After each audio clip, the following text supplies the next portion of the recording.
What's going on, guys? I'm the Rid. I'm back with a Division video. I'm gonna give my honest review about this game. It's been out for a week, so let's go.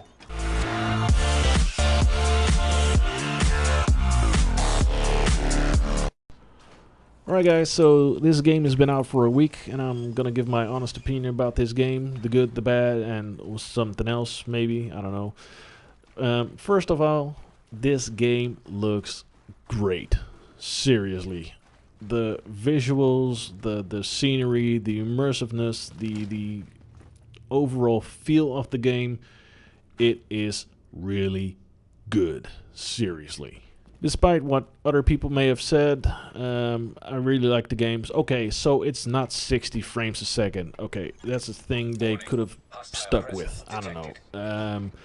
Maybe something else came up and they had to choose to lower it to 30 frames a second for the consoles, because if you have a good PC, 60 frames a second is not a problem. Would I have liked to see 60 frames a second on a console? Sure, but it's not. I can change it, so why would I not play this game because it's not 60 frames a second? Honestly, I think you're doing yourself short in not playing this game because it's not 60 frames a second. So for me personally, I've put like over 60 hours into this game. I already started my second character to help my friends who are a bit lower in level. And by a bit lower, I mean like 20 levels lower, because compared to my friends, I've been just on a bullet train getting to level 30. And that brings me to a first bad point in this game. I don't know what the mechanics are behind this and what they thought they were doing.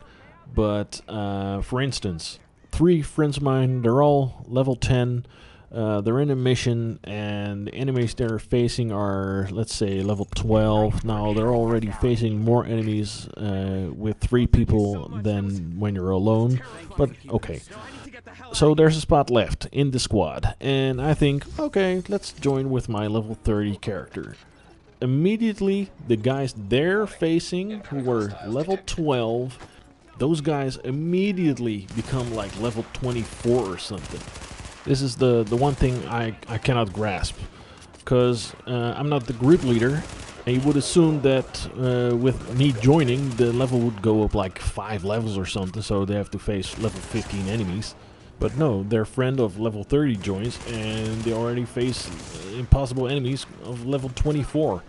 Which implies I kind of play with my friends while I'm like 20 levels higher. Because it's not fun for them.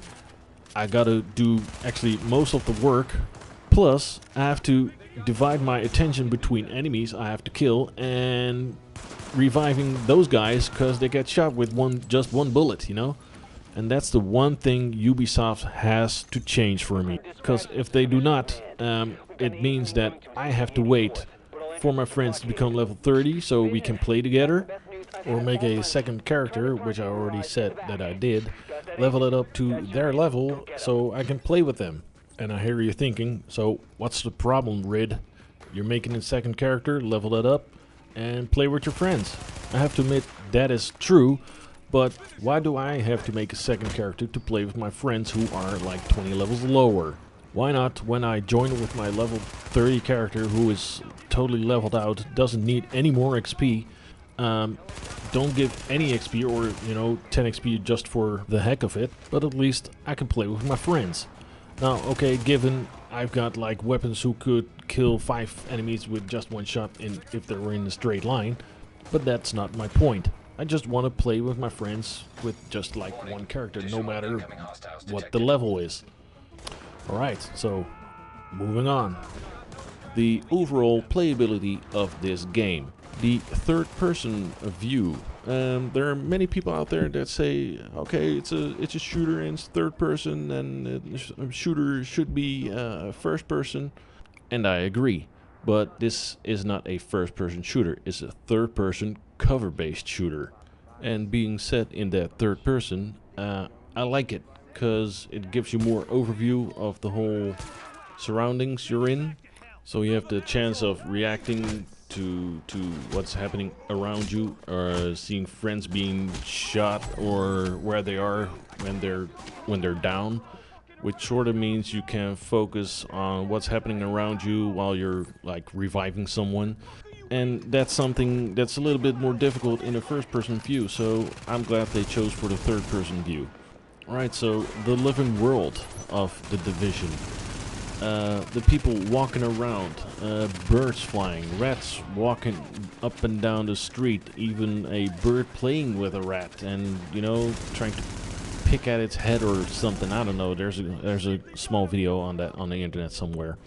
To even people dropping dead right there on the street in front of you. I have that on video. I'll show it in another video I'll be making. And the sun shining, the snow, the fog. It's sometimes so intense that you cannot see like 10 feet in front of you. And then the snow combined with the fog, it makes it even worse. I have a couple of times I walked around the corner straight into like 4 enemy guys, and I was like, oh damn! All those things combined really pull me into the game. You know, love it even more. And okay, given at times it can be irritating because, like I said, you just walk around the corner into like 4, 5, 6 enemies or whatever. But that just makes the game just more intense. On the flip side of that immersiveness and design and all that stuff, there are some design flaws in The Division. Should you refrain of buying this game and playing this game because of that? No, not at all. Because compared to the scale of the map, the looks, the fog, the sun, all the things I mentioned before, these little design flaws, they're probably overlooked by someone, or someone did this work and they had to do some other work and someone else had to finish it and something went wrong with encoding or whatever, I don't know, but just minor things which my eye just fell on while exploring the whole Division map. For instance, I was standing somewhere on a rooftop and the building next to me had a drain pipe like right in my face when I turned, and the bracket wasn't actually mounted to the wall. It had like a 5-inch gap between it, on which I immediately thought, okay, this is not right, but what game doesn't have a design flaw somewhere, you know? You just have to look past that kind of thing. Okay, so moving to the Dark Zone. The whole intensity of that piece of New York. For instance, the extraction zone, you know, waiting. It's just 1.5 minutes, but it's the longest 1.5 minutes you ever have. And especially if you have like great loot that you pull off some guy you shot, and then in the last 20 seconds these guys come up to the extraction point trying to kill you, and so you lose your loot and you do anything stressful to kill them and put that loot on the line. And talking about loot, and specifically the loot chests, they changed it. And why did they change it? I don't know, because in the beta it was like, hey, you got a small chest, you can open it. Hey, you got a bigger chest. Alright, you need a Dark Zone key and level 8. But now in the game, the medium size and the big size chests, you need to be rank 30. And Thibaut and I were like, okay, this wasn't in the beta like this. Why is it in the game? So we were actually like, what the hell, Massive? Why did you change this stuff? And okay, we can do nothing about it, but maybe they can change it in a update or something, because to, you know, attract a little bit more people into the Dark Zone.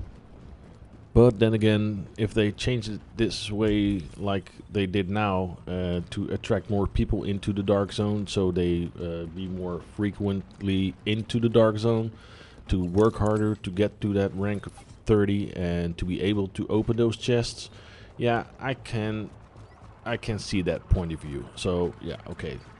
But then again, it's quite a surprise when you think, hey, it's a medium-sized chest and I can open it. No, I can't, because I need to be ranked 30. So yeah, that was a little bit of a doubter. So bringing this video to an end, because I've been rambling on for like 10 minutes already. My verdict for The Division is a 94. So that was the video. Thanks for watching. Leave a like, subscribe. Talk to you guys later. Red out.